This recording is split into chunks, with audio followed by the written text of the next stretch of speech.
When we look at the war in Ukraine, what do we see? Usually we see a map, we see red and blue zones, we see arrows indicating tank movements in the Donbass. We see the daily updates of kilometers gained or lost. We obsess over the hardware, the F-16s, the Abrams tanks, the drone strikes. And that makes sense. In a war for survival, the front line is the most immediate reality. But today, I want to suggest that this map is lying to you.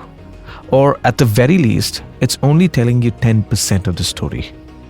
Because while the armies are fighting in the trenches, there are other wars being fought in the shadows. Wars that are arguably more dangerous for the future of Europe than the artillery duels we see on the news. You're listening to Nelson John 360. Nelson John 360. Hey guys, welcome to Nelson John 360, and I'm your host Nelson John. The news is wide, but rarely deep. I'm here to fix that. Today, we're taking a single topic, the future of the Ukraine war. And we are looking at it through the lens of strategists, sociologists, and historians. We're going to uncover 5 uncomfortable truths that usually get buried under the daily headlines.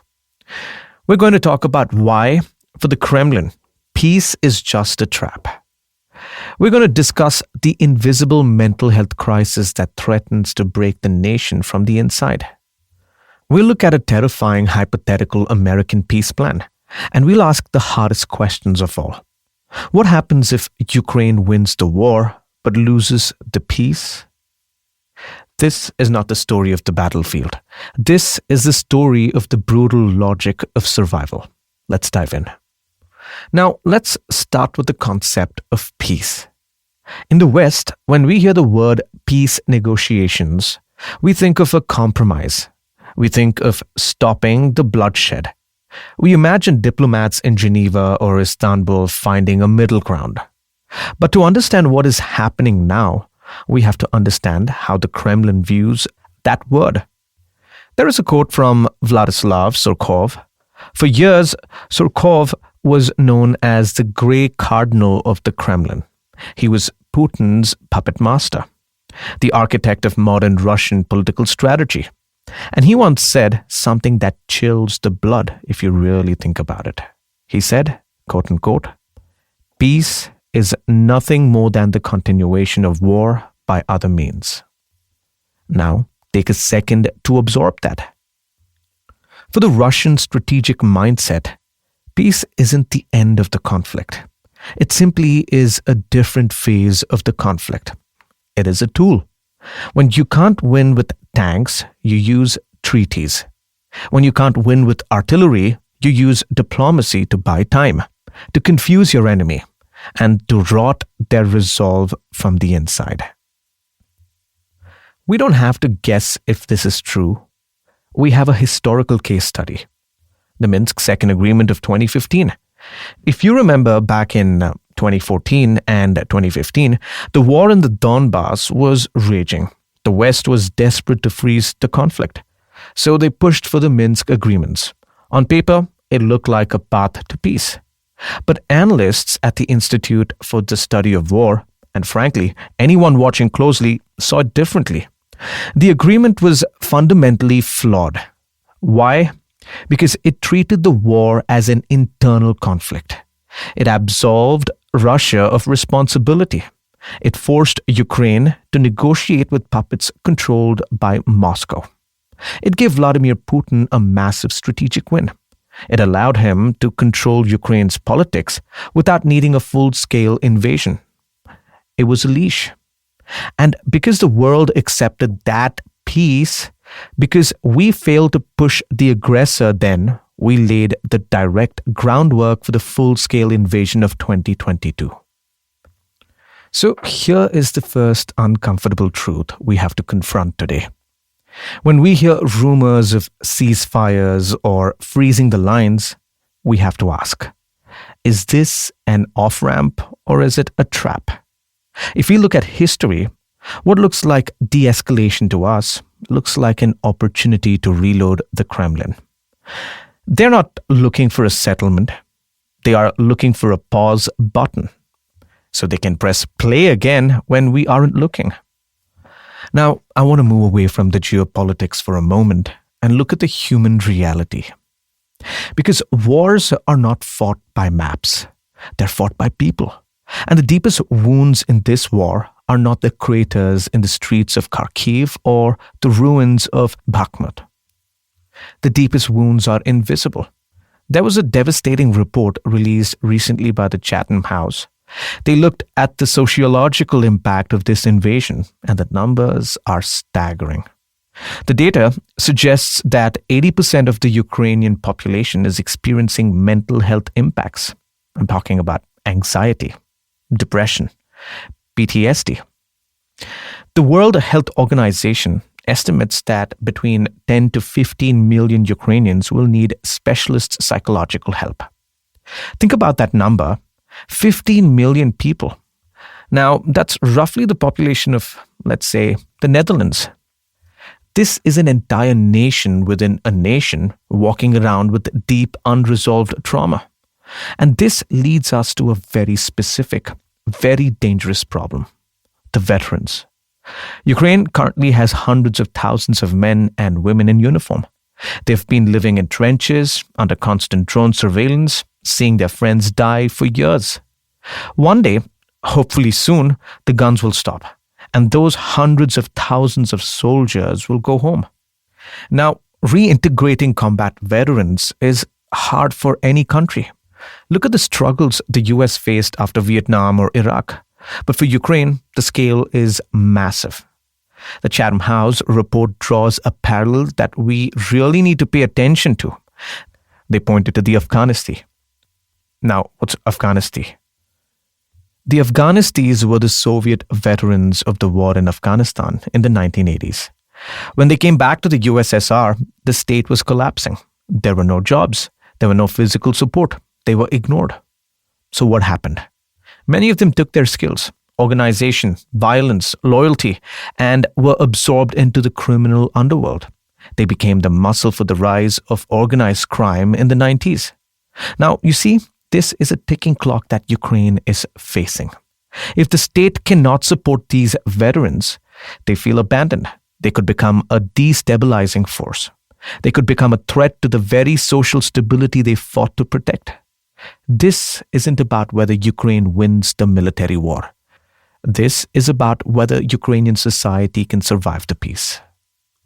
This brings us to our third point, and this one is perhaps the most ironic. Ukraine's greatest challenge after the war might not be Russia. It might be itself. Let's imagine a best-case scenario. Let's imagine Ukraine pushes Russia back, secures its borders, and the war ends. What happens the next morning? The unity that comes from facing a common enemy evaporates. And suddenly, Ukraine has to face the demons that were there before 2022. We're talking about Systema. In Ukraine, Systema is the word used to describe the deep-rooted crony capitalism that has plagued the country since the fall of the Soviet Union. It's the network of oligarchs, corrupt officials, and backroom deals that has historically held the economy back. Right now, that system is suppressed by martial law and the urgency of war. But when the war ends, the old habits will try to return. And here is where the politics gets fascinating. President Volodymyr Zelenskyy is a global hero. We see him in the green t-shirt rallying the world. But reports suggest that internally, he is worried about the Churchill effect. Winston Churchill led Britain to victory in World War II. He was a giant, and yet weeks after the war ended in Europe, the British public voted him out of office. Why? Because he was a war leader, and they wanted a peace leader.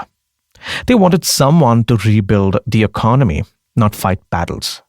Zelenskyy knows this. He knows that the second the fighting stops, the question begins. Why was the South lost so quickly? Why was there corruption in the procurement ministry? And there is a social divide opening up too. The war has created two different Ukraines.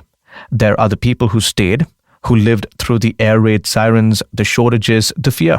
And then there are the millions who fled to Poland, Germany, the UK, or Canada.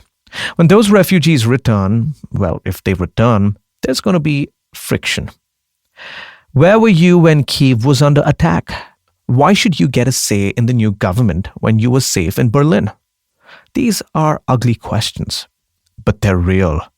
So when we talk about a victory, we have to realize that for Ukraine, victory on the battlefield is just the starting gun for a brutal internal battle for reform, unity, and identity. Now let's zoom out. Let's look at the geopolitics of 2025. Because while Ukraine is fighting for itself, the world powers are drafting plans for its future. And some of those plans are alarming. There has been a lot of analysis recently from the Financial Times, from the Medusa, from the Guardian, outlining a hypothetical peace plan that might emerge from Washington, specifically if there is a change in administration. Let's call this the realpolitik scenario. It's a 28-point plan, and when officials in Kyiv read the details of these hypothetical proposals, they don't see a peace plan deal here. They see an ultimatum. Let me break down what this plan allegedly looks like. If you're sitting down, you might want to brace yourself.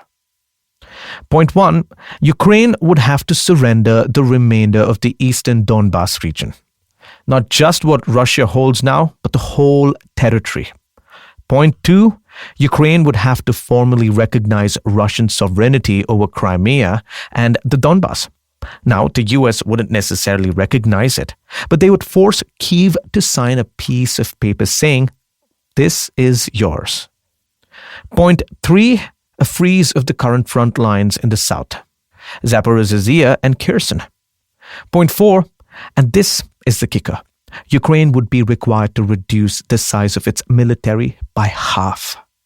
Point 5, granting the Russian language official status within Ukraine. Now, when you hear that list, what does it sound like to you?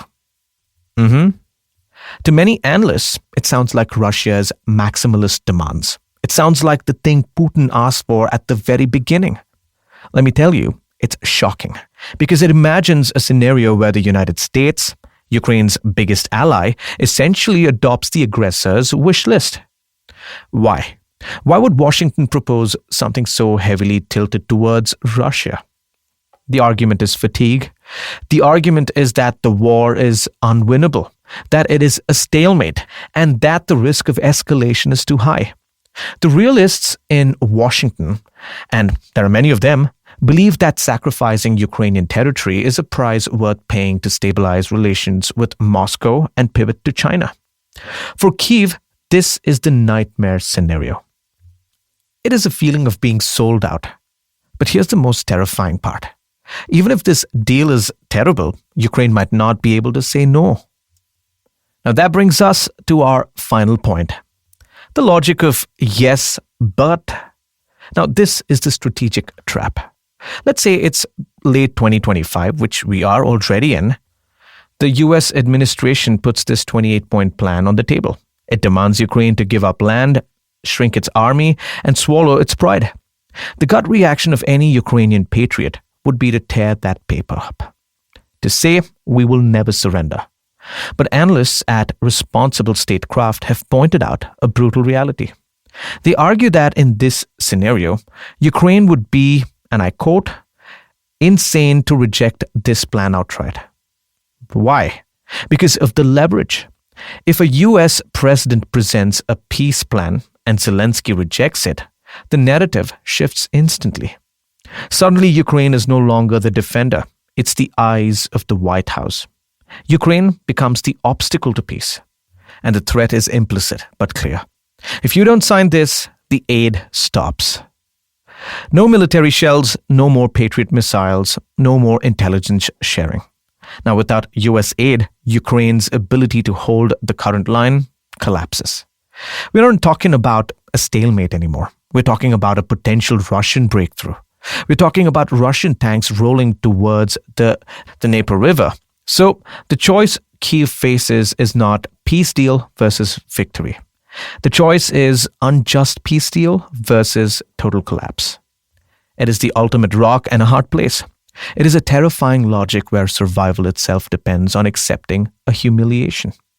It reminds us that in international relations, there is no such thing as fair. There is only power. And right now, Ukraine's survival is entirely dependent on the power of its allies. And if those allies decide the war is over, well, you guessed right, the war is over. So where does this leave us? We started by looking at the map, but we've ended up somewhere much more complex. We realize now that peace is a weapon used by the Kremlin. We realize that the wounds are psychological, affecting 15 million people. We see the enemy within, the struggle for reform and unity, and we see the diplomatic trap, the pressure to accept an unjust deal to avoid annihilation. The war in Ukraine is teaching us a harsh lesson about the 21st century. It's teaching us that the lines between victory and survival are blurred. And as we watch the news in the coming months, keep these 5 points in mind. When you hear about a new diplomatic summit, ask yourself, is this a trap? When you hear about a breakthrough on the front, ask yourself, how is the society holding up behind the lines? And perhaps the most haunting question of all is the one we leave you with today. When peace can be a weapon and survival requires unthinkable compromise, what does a just end to do this war actually look like? Does it even exist? You've been listening to Nelson John 360. I'm your host, Nelson John. If you found value in this deep dive, if you want to understand the machinery of the world and not just the headlines, do me a favor, hit that subscribe button. Share this episode with one friend who needs to know what really is going on. I'll be back soon, taking one topic and examining it from every angle. In the meanwhile, you can probably look me up on Instagram. Nelson John 360. Yes, that it is. Until then, keep looking past the map. Stay safe, stay smart.